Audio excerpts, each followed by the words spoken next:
All right, let's dive right into this. We're looking at a really powerful and honestly pretty complex idea about where our civilization is right now. The source material for this explainer basically says we're not just living through another chapter of history. We're at the final page, a massive turning point. So the picture being painted here is of a world at an absolute tipping point. A final existential crisis. Think about it, from the endless conflicts to economies that feel like they're built on a house of cards. The perspective here is that all these systems, which are driven by the human ego, are pushing us toward one single cataclysmic outcome. And this is the crucial question, isn't it? This is the whole point of our explainer today. What if all this chaos, all this crisis, isn't actually the end of the story?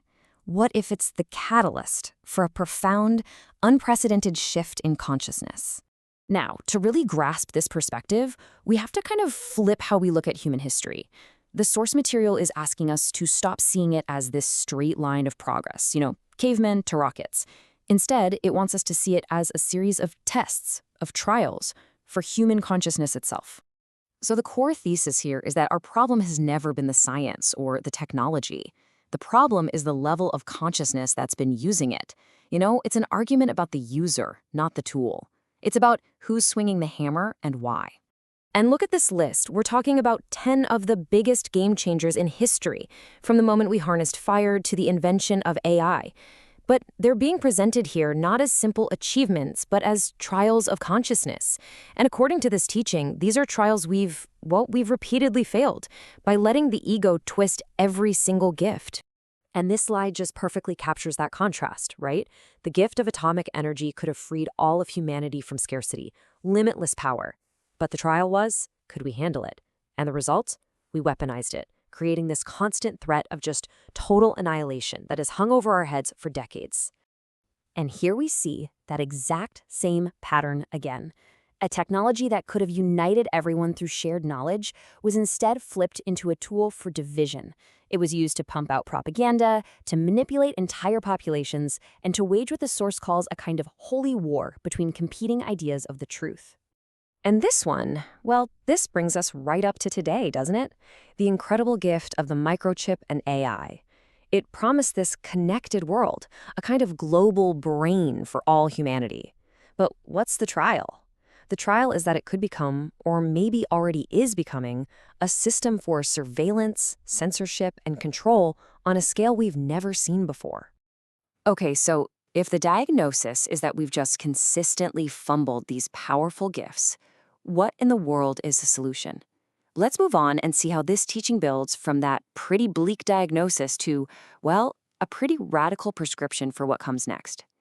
So the teaching gives us this incredibly powerful alternative to Armageddon. It's called Dharmageddon. Now, this isn't about some final, fiery battle of destruction. Not at all. It's about a final reestablishment of divine order, of Dharma, which means cosmic law, right action, and harmony. Think of it less as a crash and more as a complete overwrite of the old, faulty ego program.